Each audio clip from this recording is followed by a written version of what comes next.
So, good evening and a warm welcome to all participants. My name is Erik Franken and I work for the Koerdisch Instituut, Brussels. I will be your host for this evening and thank you for joining, of course. This is now the fifth session of, in total, 6 webinars concerning the unique society model in the autonomous administration of Northeast Syria, the region that also is known as Rojava. Now, I start this welcome in English because similar to previous sessions we had, our speakers and participants for this evening are a mixed audience and mainly Kurdish and Dutch speaking. Therefore, and as a compromise, we decided to have this one in English once more. However, one of the testimonies will be from a Kurdish student that is currently in our country, will be in French. So this makes the session even more complex. Doesn't matter. I will try to translate gradually for you, for the people who are not able to speak or to understand French. Now, before presenting the agenda for this evening, allow me to very briefly welcome and inform the Dutch-speaking participants. Goedenavond iedereen. Welkom. Ik ben Erik Franken en ik ben een stafmedewerker voor het Koerdisch Instituut. En deze avond zijn we aan de 5e informatiesessie over Rojava, dus de autonome regio van Noord- en Noord-Syrië. En deze keer ligt de focus op de rol van de jeugd. Nu, voor de Nederlandstaligen, onder jullie spijt het mij te moeten meedelen dat deze sessie in hoofdzaak in het Engels zal doorgaan. Dat heeft uiteraard te maken met het gemengde deelnemerspubliek en ook sprekers uiteraard, Nederlandstalige Koerden. Dus zal het in het Engels zijn, als zijnde weer al het compromis, zal ik het noemen. Daar komt nog eens bovenop dat een van de Koerdische studenten dat momenteel in ons land verblijft in Frans zal getuigen. Dus daar ook zal ik een klein beetje vertalen en dat zal ik zo geleidelijk aan mogelijk doen in geval dat dat nodig blijkt. Ik hoop dat jullie ons die aanpak niet te kwalijk nemen, maar het is toch om toch even iets dat ik wil laten weten aan jullie. Good, coming back to English. So, the idea of this webinar is that it becomes interactive and that all participants are able to share their ideas, comments, questions on the topic of this evening. For this purpose, you can normally enable your microphone, and that's already done, your camera yourself, so you don't have to use the chat function from my point of view, because I will not be able to have a look at that. So please let the questions come or the comments come. We plan approximately 1 hour for this session, but if the session takes a little bit longer due to the fact that it becomes very interactive, we really don't care. Please be our guest, of course. Please note also that I record the complete webinar and I publish it on our website of the Koerdisch Instituut, as we did it for the previous webinars, in fact. Moreover, I will invite you to everybody who was not able to join the previous webinars to have a look at it, because they are very interesting, and it pleases me also that quite some people are viewing are reviewing, in fact, these webinars. So far for the practical details. So as mentioned, this is the 5th of the 6 webinars in total that concern Rojava. And before introducing the specific topic of this evening, I have one specific thing to add also. There is one more eye-catching thing that I would like to share with you, and that is the 19th July 2012 is the official date that marks the so-called Rojava Revolution.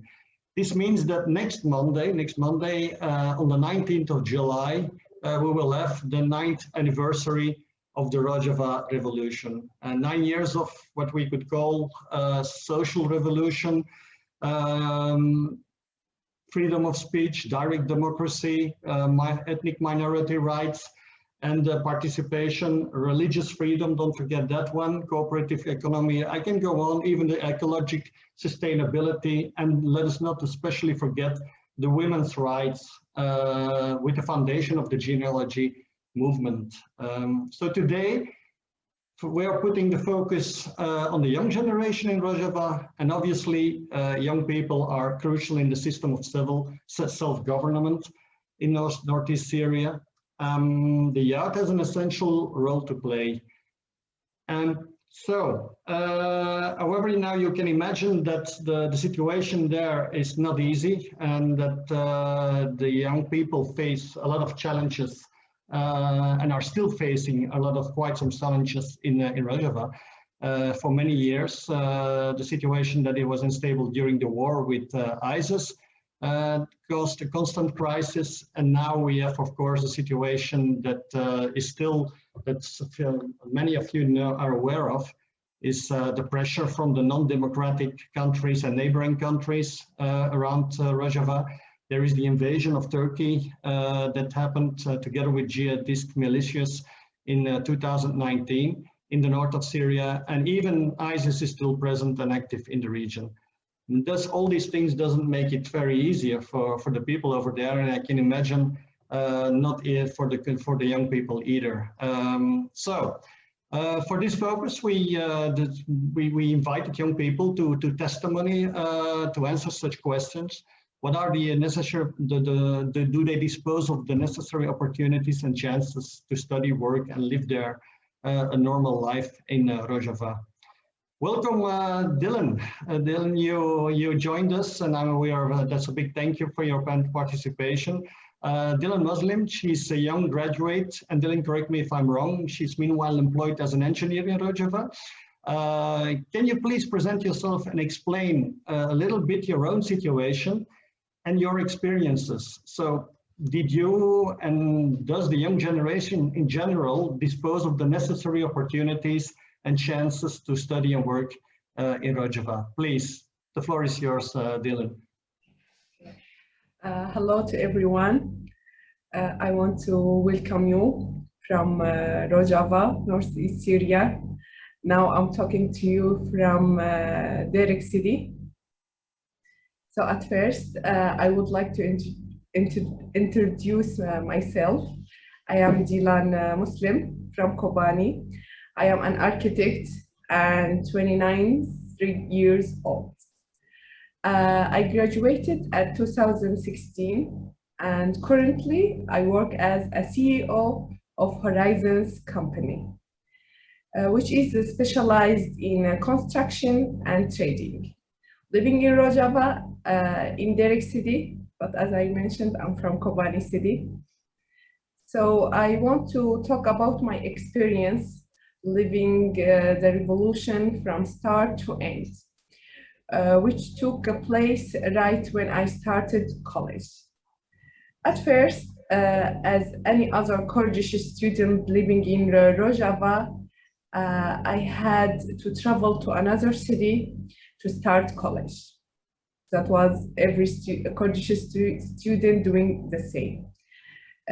Because there were no good universities in northeast Syria, even before the revolution in Syria 2011, let alone in Kurdish areas. Once I started college, the war started. And as I was living alone in Aleppo at the regime side of the city, as Aleppo was divided into two main parts. Eastern Aleppo with the Free Syrian Army, and Western Aleppo with under regime control. So the city then turned into the most dangerous city in the world. That was in 2014. So short story long, the situation was even very bad in Aleppo. Excuse me, just a minute. Okay. And kept getting worse. Excuse me. Sorry. No problem. Okay, so Aleppo divided into two pieces, one under regime side, one under Free Army side, and in its turn to the most dangerous city at the world, that was in 2014, So short story long, the situation was very bad in Aleppo and kept getting worse apart from the shelling, bomb rating coming from the Free Syria Army side, dealing with the whole siege of Aleppo by the Free Army and electricity and water permanent cut, and the most non-existing internet communication was even the worst side of the war itself. Let me check. My college once in 2013 bombed from the Free Syria Army side, and I had lost colleagues to that attack. I had postponed my college for a year. At that time, my family was living in Rojava, and wherever I wanted to visit them, I had to go through a huge number of checkpoints, all the way through the road belonging to the government and every Islamic and opposition faction. And when Rojava gets sieged by ISIS, I had to illegally cross to Turkey from northwest Syria towards Kobani in northeast Syria. This was a very dangerous thing to do. First as a female, second as a Kurdish one. So everything I went through was nothing to the period of the time when ISIS attacked Kobani.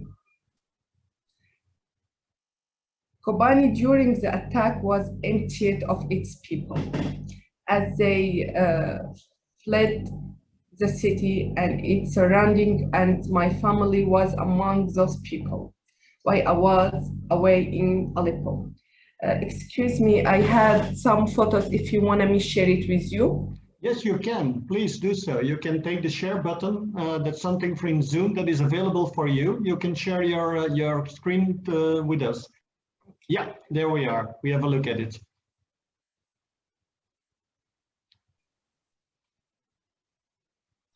So let's start from beginning.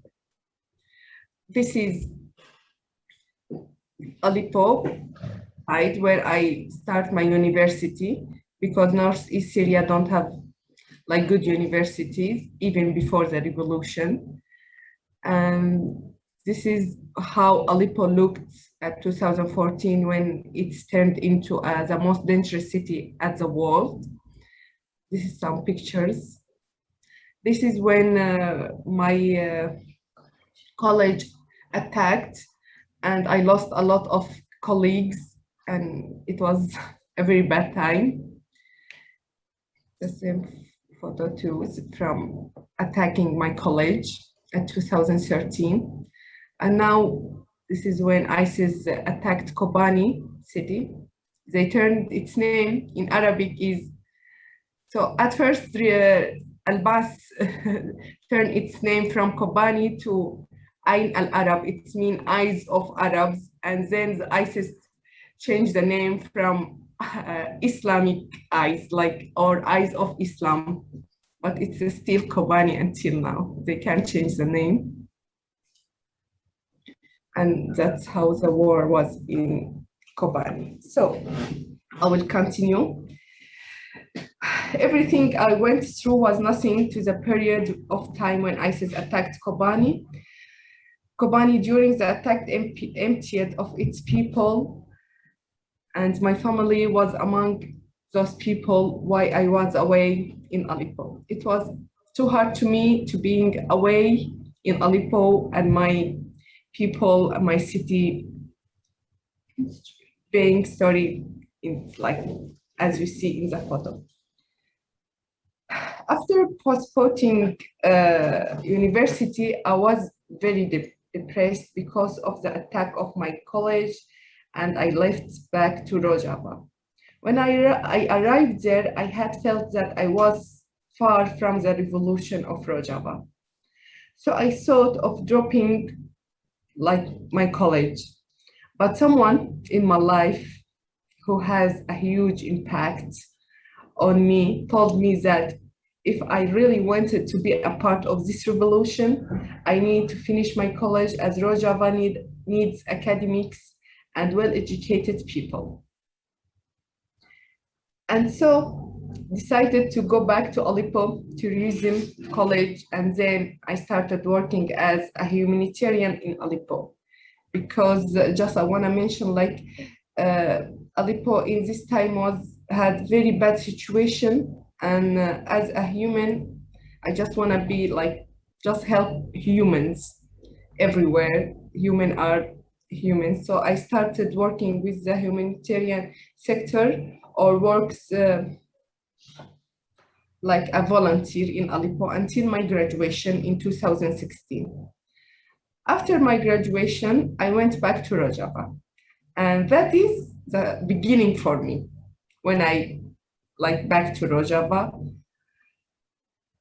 I see and there is many jobs opportunities, including working in the humanitarian sector, or working as an employee for the self-administration, or work with local civil society organization, or work as a private architect.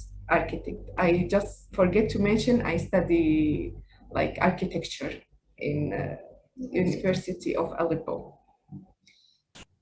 So I chose at first to work with a local private foundation named heeft, which had one of its projects in cooperation with Congress Star, the movement in Rojava.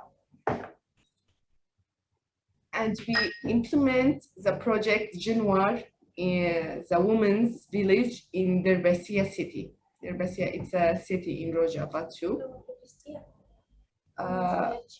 Have you ever heard about Genwar or Derbassia city, or some project like that? If you ask a question, are you referring to the genealogy movement? Yes. Yeah, genealogy movement. It's good that you repeat for the people also, well, in short, what it means, what it stands for.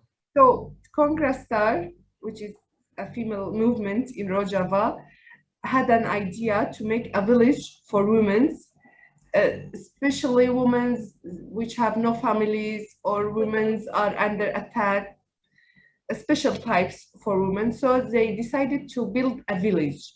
This village was built at Derbassia city. So the Congress Star worked with the heeft Foundation, and I was a member of the architect team at heeft Foundation who designed this village for women. Yeah. Yeah, it's called in Kurdish Genwar. Yes, okay. That makes it more clear for everybody. Okay. So after this project, I noticed that self-administration was highly supporting startup supporting private works, like private business. So I decided, after some support from some friends, I started to think about start my own job. I established my own company, which is called Horizons, which I'm its CEO now, currently, in early 2019, to provide constructions and trading service to the site and organizations that work in Rojava.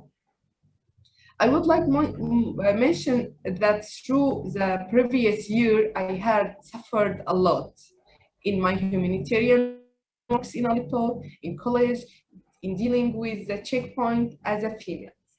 But in Rojava, the situation was very different.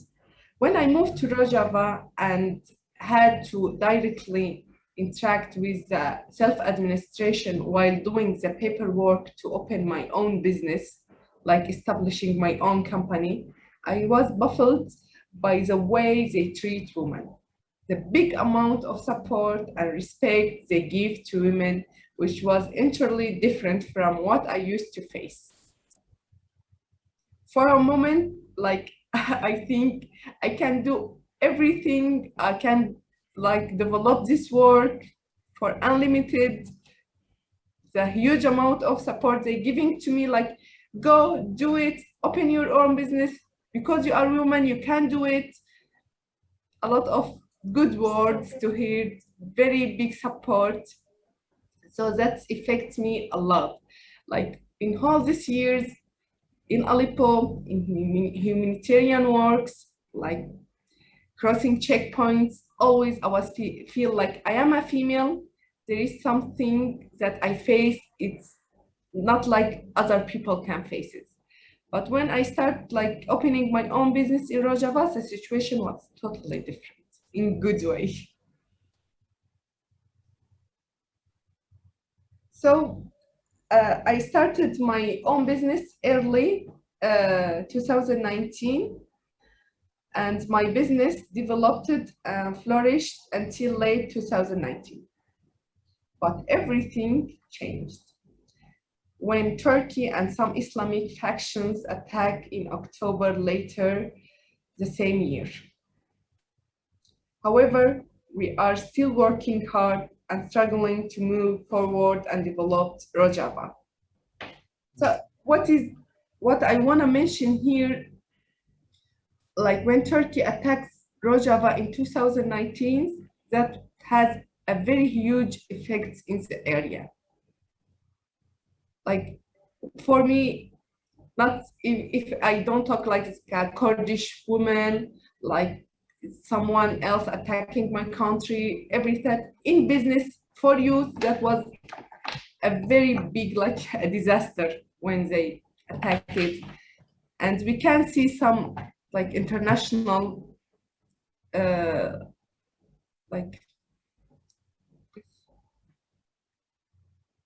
like international people standing with Kurds, but it's still have some effect, some bad effects on us.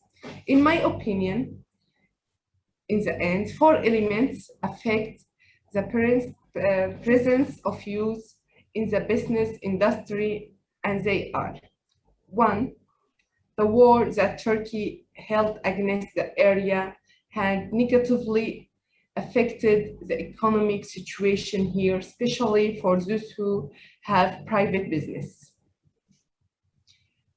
Second, no matter how much support the self-administration provides to the youth of business owners, we still have the problem of being a part of Syria, as there is no recognition of the self-administration in northeast Syria, and we have to deal with Caesar Act. Mm-hmm. Being part from Rojava, that means you are part from northeast Syria, and internationally that means you are a part of Syria, and Syria now under Caesar Acts, and we can like just ignore that and say business or works or youth can develop under actions like this. In my opinion, they should like separate Rojava from Syria, like say, okay, Caesar Acts, like exclude in Syria, but not in Rojava. They never say that when they just put the Caesar Act. That affects a lot in our area, in whole sides. Mm-hmm. So the 3 things, so I was the third thing I was to mention for my 4 elements affect to the presence of youth here is a constant threat was received from Turkey and Syria regime to attack Rojava until now. Every few months you hear they want to attack another city, they want to do something else. Sometimes regimes say we want to back to 2011, which is not acceptable at all for people here to like forget 10 years of revolution and go back to 2011 after all these things. It's kind of impossible things. And the 4th one is the education system in Rojava, especially that our university are not recognized in any part of the world. Like leads to weak education provision to the youth, which affects their personal development and eventually affects their presence in the business. So for the educational system in Rojava, they have an educational system, and they have two universities, one in Kamishli and one in Kobani, and there is like professors teaching people and people attending to this university. But the problem is, like internationally, they are not recognized. Even in Syria, they are not recognized. So this university need like big universities in world, like formed university in the world, like recognize this university, support this university. To like when you support university in Rojava, you are supporting the revolution of Rojava, you are supporting the youth in Rojava, so they can after graduation start jobs like an employee in self-administration, like a private job like I'm doing now, or like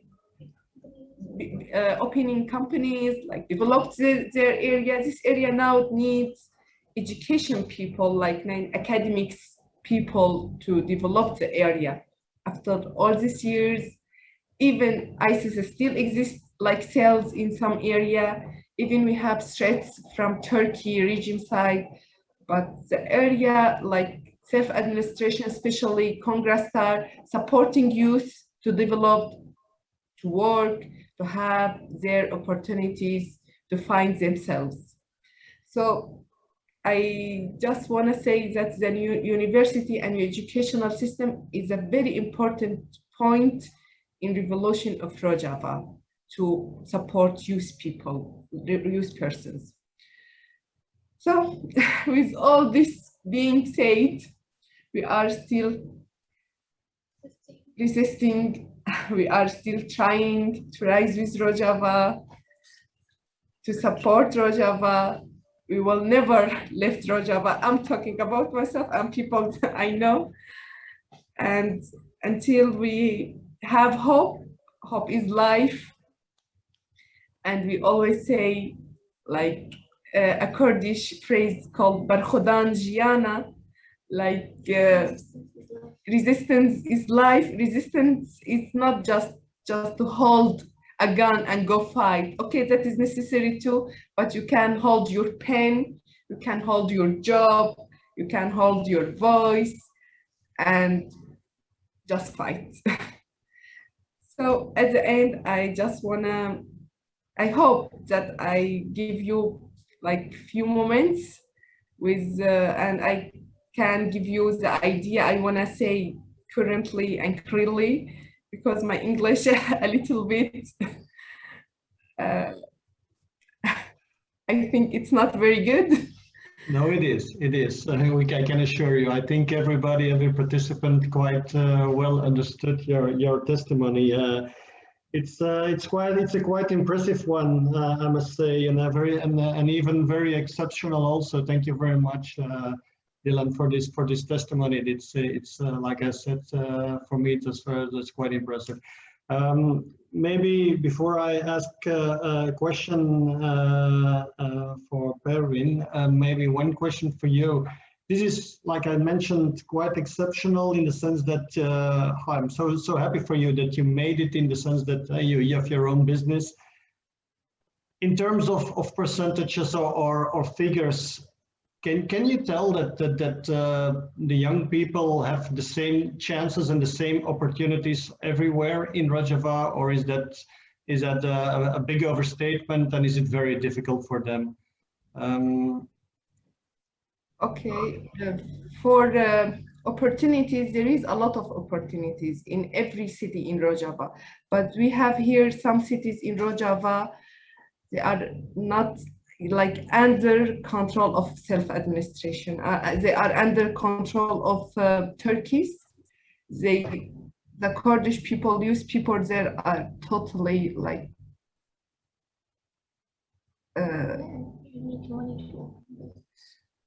totally ignore it. Mm-hmm. But here in the area which is under self-administration, if you want to start your own business, you need like supporting with a little bit amount of money to start your own business. Yes. Yes, but if you want to like start another job, they have a lot of opportunities. You can be an employee with self-administration, with police. There is like almost everyone is working in Rojava. Okay. Yeah. Almost everyone. You like not always see people don't working here. Mm-hmm. But for opening your own job or own business, the self-administration support you with paperwork and like make things easy for you, but you need some money to do these things. Yes. Yeah. And because but what you just came to mention also with regards to the universities and the recognition they don't have currently, but what effect is with the things that I have read for what education is concerned and the educational system. For instance, there is opportunity for everybody to have education in their proper languages. That's correct, if I'm not mistaken. That's, for instance, like for the Kurmanji, Arabic and Syriac language, you can have your education. Is that correct? Yeah, the education system in Rojava for it depends on cities. The cities with almost Kurdish people, they study their schools with mother language. Okay. Yeah, and Syriac people, they have their own schools, they study with Syriac language, mother language. And schools in Raqqa, in Azar, which is the most people are Arabs, they study with Arabic language. Yeah, so yeah, okay. And then university, it depends. If you wanted to like study English lecture, you will study with English. If you want to study Kurdish lecture, you will study with Kurdish. Okay, that's good. I would like to once more. I will surely come back to you, and other people will also for sure come back to you with some questions. I'm pretty convinced, but I would leave the floor just for a moment also to Perwîn, who joined us. And excuse me now, I will have to transfer to French now and ask her some questions about her proper situation, and I will gradually, let's say, translate. Alors, bonsoir Perwîn, et merci pour ta participation en fait ce soir. De ton côté, est-ce que tu peux nous expliquer les raisons pourquoi toi tu fais tes études maintenant ici dans notre pays à Bruxelles et nous raconter un tout petit peu aussi quelle est ta situation spécifique. Et moi je vais faire à ton aise, moi je vais essayer de traduire bien sûr. Merci beaucoup. En fait, d'abord, je vous remercie comme l'Institut kurde à Bruxelles et M. Farhad qui est avec nous et vous aussi, bien sûr, d'organiser cette, on peut dire, webinaire pour Rojava. Et vous voulez m'excuser si je fais des fautes en français aussi. Ouais, donc, je me présente. Officiellement, je m'appelle Wahideh Mohamed. Mais as un nom, prénom kurde, je m'appelle Perwîn. Je viens de Kobani. Je suis en Belgique depuis 2014. En septembre 2014, je suis arrivée en Belgique. En fait, c'est pas moi qui choisir de venir ici en Belgique, mais parce que ma sécurité, c'était un peu en danger, ma situation, c'était un peu spéciale. Donc, j'ai dû venir ici en Belgique. J'ai vécu la révélation à Rojava, mais vraiment, c'était pas, j'avais pas le choix, donc j'ai dû venir ici en Belgique. Vous voulez traduire ou je peux continuer? Oui, je vais vite traduire comme ça, comme peut Okay. Mais en bref, parce que je pense que la plupart normalement compris par les participants. So for everybody, normally if you, to summarize, So Perwîn greets everybody, and she arrived here at 2014 from Kobani. It has all to do with the security and the danger she experienced over there, that she had to come. But of course, she has seen quite some things about the Rojava revolution. Tu vois, en bref, chaque fois. Yes. En fait, je suis venue ici, j'ai commencé à étudier la langue française. Pendant 2 ans, j'ai étudié le français. Et après, c'était en 2017, j'ai commencé à étudier le droit ici à Bruxelles. En fait, peut-être pourquoi le droit? À Rojava, vraiment, on a besoin d'avoir, entre guillemets, on peut dire, quelqu'un qui connaît les droits internationaux pour justement supporter tout ce qui existe à Rojava, pour donner vraiment une autre vision. En plus, parce qu'aujourd'hui, on parle de révolution, il y avait une guerre. Jusqu'à maintenant, la situation n'est pas stable. On ne sait pas à quel moment il y aura une autre fois encore une guerre, mais il faut vraiment par exemple, un projet que je vais travailler dans le futur, c'est organiser un procès international sur le territoire de Rojava, justement pour le Daesh, l'ISIS qui existe dans le prison à Rojava. Ok, mais avant que je traduise, c'est quel type de projet tu dis? Un projet international? Un projet, non, moi, je vais travailler justement pour ce projet, pour l'avenir en fait, que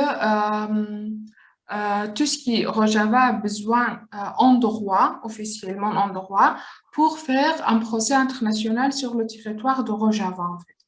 Ah, ok, d'accord. Ok.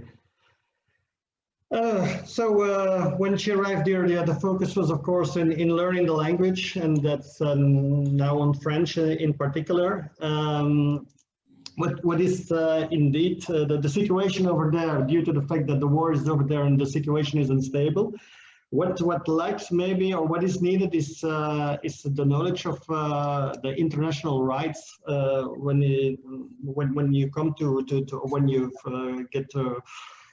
When you flee from Rojava, of course. So now what I understand is that she focuses on a certain project, an international project, tu vas me corriger, Perwîn, it's to follow up the process with regards to what happens during the war against ISIS. Yeah? Okay, merci. En fait, je viens d'être diplômée récemment. Je tente de continuer de faire un master en droit pénal international, justement pour supporter Rojava, pour pouvoir montrer et, comment on dit, pour vraiment, ok, pendant toute cette année, il y avait une guerre, on sait que toutes les forces, ils ont fait la guerre, mais on a besoin vraiment des droits des peuples kurdes à Rojava. Et en plus, pour tous les crimes contre l'humanité, tout ce qui s'est passé à Sarekanie, à Afrin, même à Kobani pendant la guerre, il y avait des milliers de gens qui ont perdu la vie. Donc, vraiment, il y a... en fait, pour moi, il faut vraiment travailler pour reconnaître ces droits, en fait. Yes, so of course, and there she stresses particular on the fact that there needs to be a recognition of what happened during the recent years of that war against ISIS, of course. The many victims that are fallen there and that we have. The war that has been initiated by ISIS, and then afterwards been the resistance from GPG and YPG and YPGA, the female part of the military forces over there in Rojava. Yeah, that's in brief what I had to translate, I think. Je ne sais pas si vous avez encore des questions. Ben écoute, non, parce que je vais laisser les questions maintenant à des autres gens, sinon on reste pas, c'est moi qui reste parler et je vais donner l'occasion à des autres gens aussi. So will give everybody the opportunity, of course, now also to get more interactive, of course. Be my guest, be welcome. Oui, pour répondre à cette question, si vous voulez, j'ai de... Ah oui, s'il vous plaît, oui, s'il vous plaît. Oui. En fait, par rapport à l'université de Rojava, vraiment, c'est pas juste il y a l'économie et le politique, il y a, on peut dire tout, mais par exemple, les médecines, tout ce qui est vraiment médecine, les pharmacies, ça, il n'existe pas, mais tout le reste, il existe et c'est en kurde et même en anglais aussi. Donc, même il y a le droit, mais c'est vraiment au niveau de Rojava, comme Dîlan aussi avait mentionné, c'est pas reconnu, mais si tu étudies à Rojava, dans l'université de Rojava, après, quand tu termines tes études, directement, tu trouves un emploi à Rojava. Peut-être une question. I will ask a question also once more for another one for Perwîn. And the question will be then the following: if knowing that the situation, well, all the things that you witnessed and that Dîlan witnessed about the situation over there, what would you expect from the younger people here in Europe? That what can they do? What could they do? Est-ce que je dois traduire? Non, je comprends tout à fait. Mais vous parlez de gens kurdes ou de gens... Non, les jeunes, oui, pas nécessairement kurdes, mais les communautés flamandes, par exemple, prenons ici, francophones, n'importe. Quels sont dans les jeunes? Qu'est-ce qu'eux, ils peuvent faire peut-être? Qu'est-ce que les expectations, qu'est-ce qu'on peut attendre de leur côté? Il y a peut-être une... Ouais.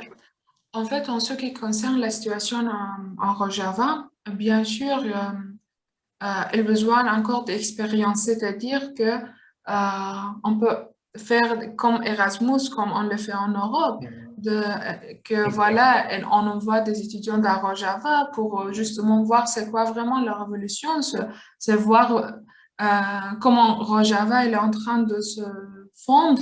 Et en plus, les gens de Rojava, ils peuvent venir ici, comme moi j'ai fait. Avant de venir ici, ok, j'avais l'expérience sur le territoire, mais au niveau académique, j'avais pas d'expérience. J'avais d'expérience, mais c'était pas au niveau, on peut dire international, entre guillemets. On peut dire au niveau des droits internationaux. Donc, on peut faire des Erasmus, on peut supporter vraiment les gens de Rojava au niveau, on peut même ouvrir une école français ou flamand pour justement donner des cours de langue, simplement. En plus, je vous laisse à traduire, désolée. Non, mais je pense que pas. Je vais vite, mais en bref, traduire effectivement. Yes, the answer to the question is a quite valid one, and indeed it is something that I can fully approve. What would be very nice is not only the recognition, but international projects such as the one we know, like the Erasmus projects between students. That's something that would really support the younger people over there, and that we could have an interchange and interact of knowledge and students, of course, also with the northeast of Syria. And that's indeed a very valid remark from Perwîn. In terms of education, maybe a last one question for you then. Is there how is it let's say supported by the administration itself in the field of education and employment for the young people? So you said there are opportunities, there are chances. But does everybody has the same opportunities and same chances, and does it at the level of the political system in Rojava? Is it well supported? Do you have the sufficient support from at that level? Yes, the support from self-administration in education system is they always invite like professors from outside country to come here to universities to teach people, to teach youth people. That's in universities. For schools or high schools, they have every summer like a training for teachers. The self-administration brings specialized people to like make a training for people to make sure the education system will be better the next year.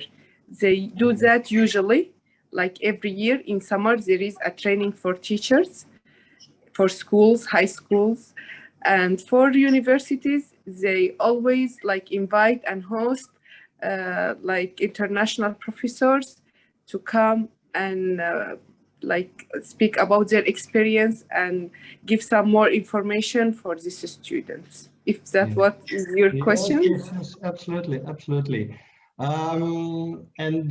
Okay, please, people, if you have questions, let them come. That's no issue.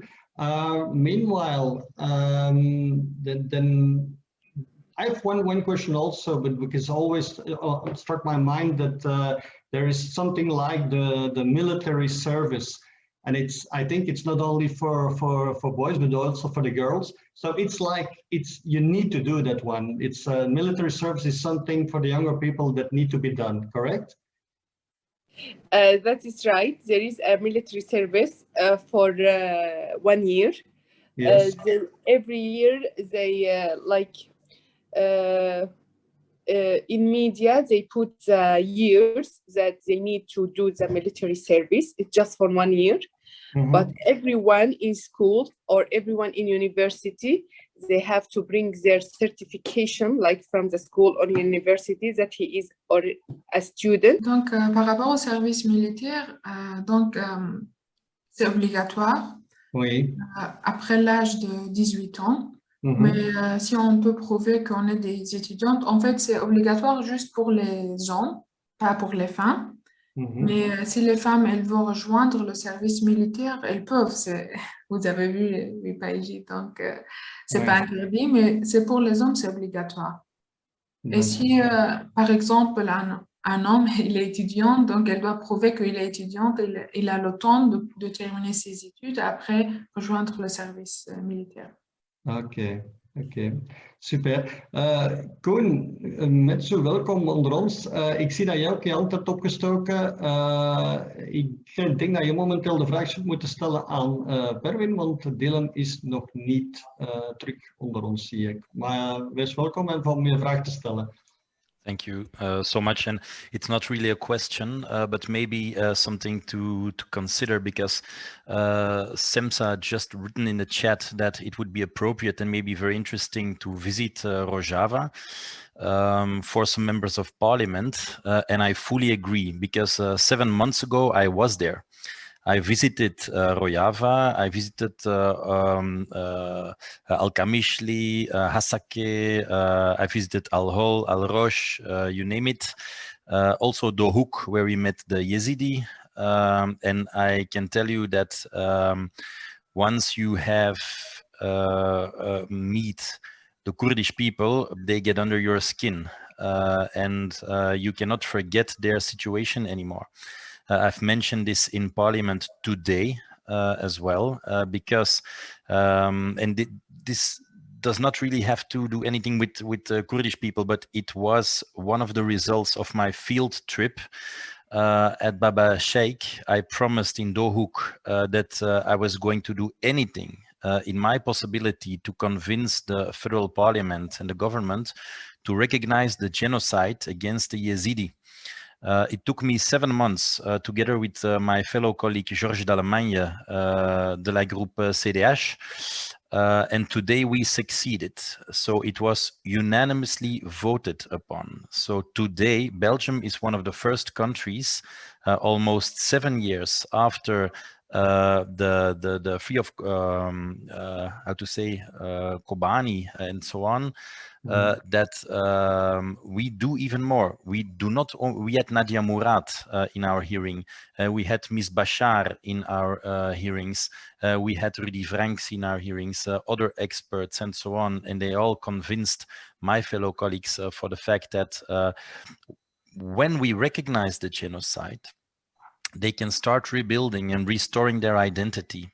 And the Belgian government stated that we are going to help them also in Dohuk, also in Sinjar. And why am I saying this? Because I was so convinced that we had to do something, that for 7 months, although I'm in the federal parliament in the opposition, we were lobbying with all other groups to make sure that we were successful. And today we were unanimously from extreme left to extreme right. And those are not the votes you're counting upon, but there was not one abstention. There was not one vote against. What else is on the agenda right now? Because in Al-Kamishli, I visited a hospital where very young soldiers, injured soldiers were.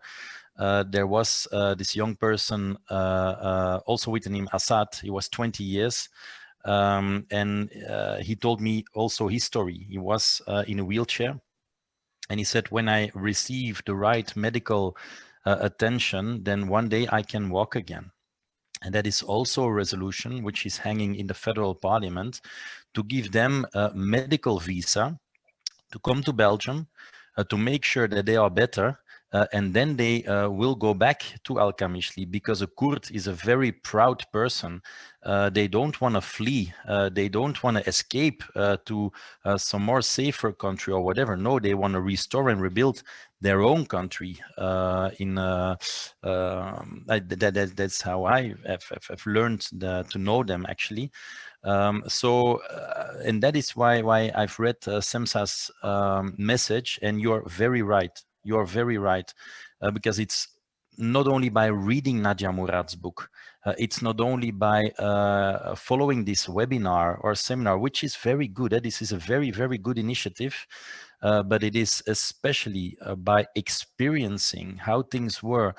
Do not ever forget that Belgium was one of the key suppliers of foreign terrorist fighters. More than 500 terrorist fighters were fleeing from Brussels, from Belgium, to Raqqa and to other places. So we have a responsibility. I'm sure that we have a responsibility. And I think by doing those kind of efforts, I don't think that we can ever make up, but they protect us against Daesh. They protect us against the Islamic State, so we have a responsibility towards them. And I would encourage all my fellow colleagues to indeed visit the beautiful Rojava, and then they will see with their own eyes and experience with their own mind and soul how the situation is up there. Oh, thank you very much, Koen, for this contribution. It's very nice, and maybe for some information also for Dîlan, who just came to join us back. So Dîlan, this was Koen Metso, who is you could call him well, he is an MEP in the federal parliament here in Belgium. And I think that part you heard from him, I suppose that he managed together with a colleague of his to have the genocide recognized that has been done to the Yazidi people, and that's a very recent, let's say, agreement they had in federal parliament. Correct me if I'm wrong, but that's in brief what happened. Koen, correct? I see we passed the hour that I mentioned. I would just end by one more question, and that's maybe an important one, because the words that came from Koen Metso were already very important. But to Dîlan and Perwîn, maybe if you have hopes and dreams for the future. Wow, how briefly, how would you say they would be? And I know that I can imagine what they will be, but I leave the word to you to end this session of this evening, and that would be a nice one to end, I suppose. Dîlan, are you amongst us, and can you answer that one, or do I first leave the word to Perwîn? Okay.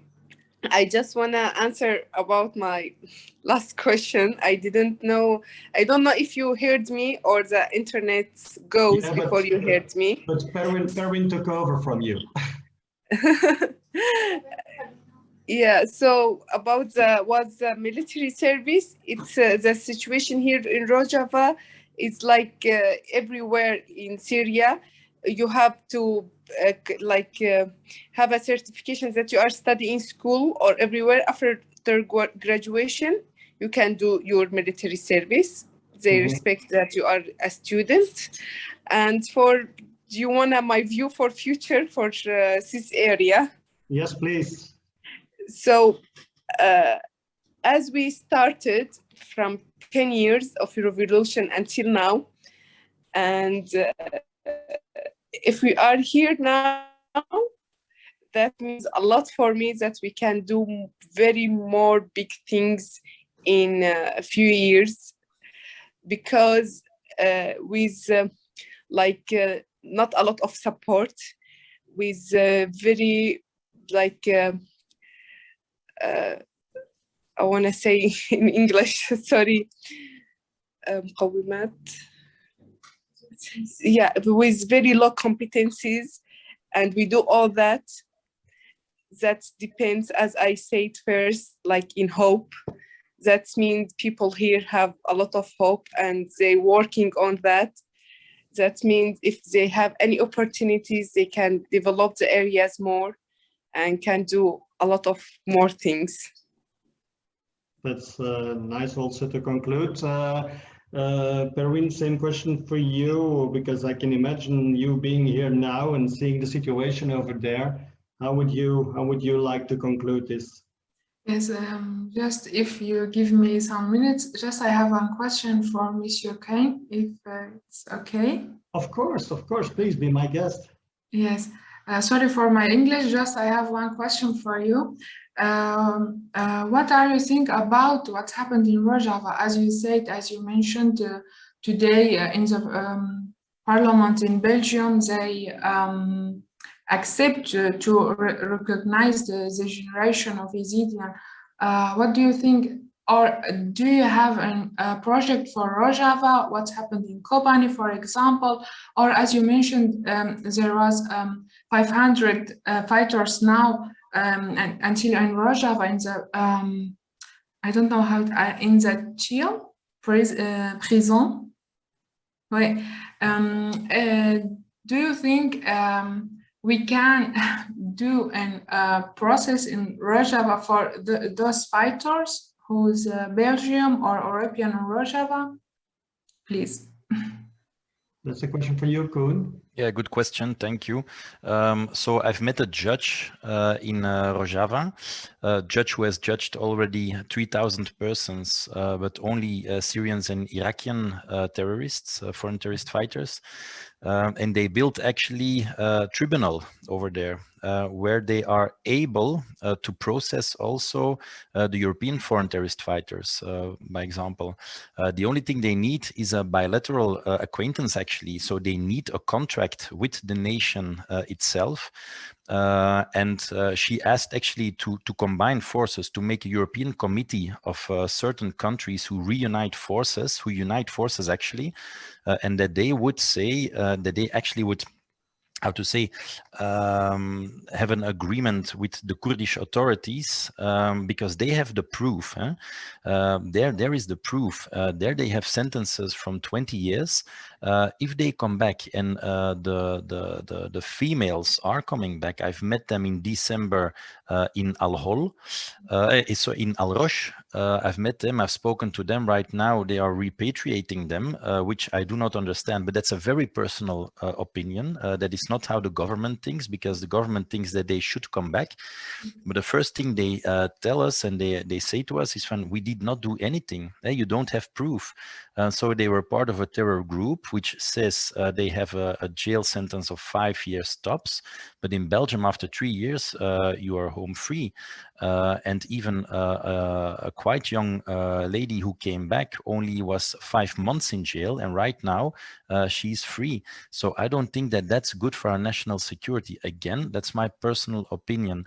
So Europe should support camps like Al-Hol and Al-Rosh, because they, the Kurdish, the brave Kurdish people are defending the borders of the camps.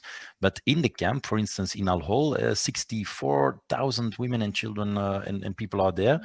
The Hizbah they are preaching the Sharia to their children. So the order should be restored. And they even told us that with 1 million euros, they could do so much, but there is a lack of international aid.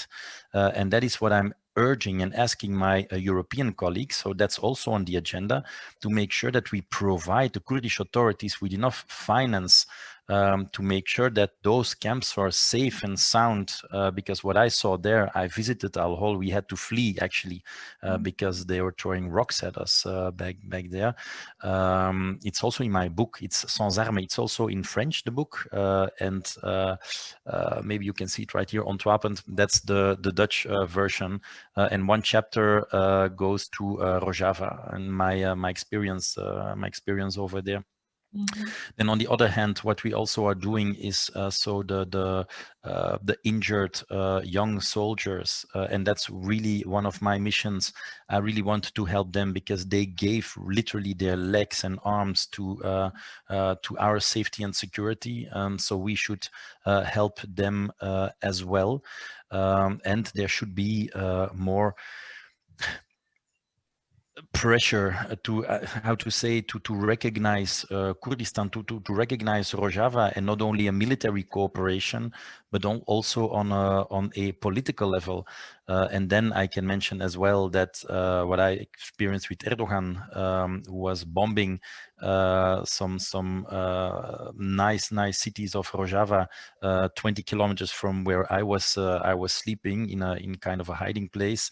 Then that strikes me as well, and we should undertake actions towards what is going on there, because many people in Rojava say that Erdogan, you can compare him to Daesh, what he's doing right now in Rojava. Those are strong words, but it is the case actually. I've witnessed it.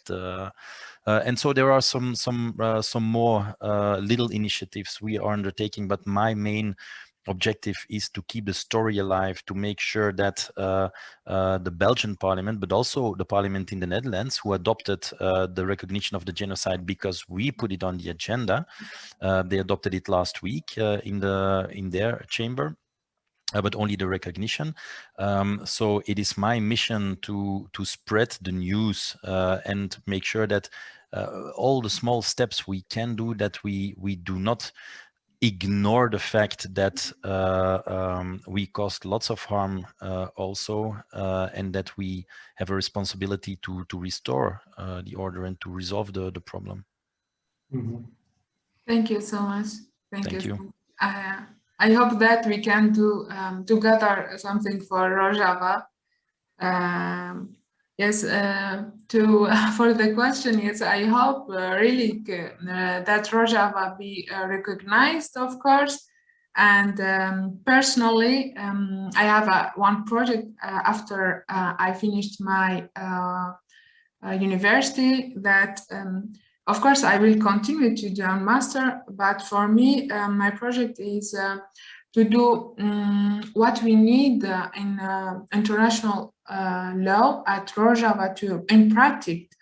My project is about really to prepare the situation in Rojava for a process, a process for the European ISIS who exist, who I don't know how to say it in English, sorry. Donc, je vais parler en français. Donc, mon projet, c'est vraiment de faire ce qui est nécessaire sur le terrain en Rojava. Et ça prend peut-être beaucoup de temps pour préparer vraiment un procès international sur le territoire de Rojava. Et vraiment, je vais m'informer, je vais tout faire pour réaliser ce procès. Comme vous avez dit que voilà, on a des obligations envers Rojava. C'est ça que je voulais dire. Yes, just a very last question from what somebody said. Okay, you see in the struggle that you have now, there's a lot of empowerment coming from the big powers. Like, of course, we have Russia, we have the United States, and we know that the region is also rich in oil. does that affect the situation for the younger people also? And are they in what they are doing now currently? Does it have a big effect on what you're doing? For instance, you as a new entrepreneur, does it affect your work? Does it affect what you're doing in a daily life? Usually here in the land in Rojava, sometimes such a city like Hasaka, you can see 4 big powers at the same time in the same checkpoints. It's a very like a situation you can never see in anywhere else. But about how this power here on the land affecting on youth people, okay, the power here, like you always feel like you are not because of this power, like a power which is like friend with us, you feel you are stable here, so you can do your business or you can do works, and that's affects in a good way. But if there is a big power which is not friends with Kurdish people or with Rojava, that affects in a bad way, so you feel unsafe, and so youth people can do anything. Mm-hmm. Yeah. Okay. So I think we're going to leave it to that very last question because there's not another one that came up, so that's good. Thanks again, you all, younger people. I wish you, especially also you, Dîlan, in over there in Rojava, the biggest success I can bring to you from here. And let's hope you get the necessary support, not only internationally, but from all different sides, MEPs, politicians, the press, and that the attention goes indeed. It keeps up of all the stress keeps on going and to Rojava, because you need and you're allowed to get this one, of course. Thank you, Perwîn. Thank you, everybody. Thanks for joining. Thanks for your testimonies, and much appreciated. And we keep in touch. I will record, like I said, this is recorded, so you can look afterwards via our website here. Have a review on what has been recorded, of course.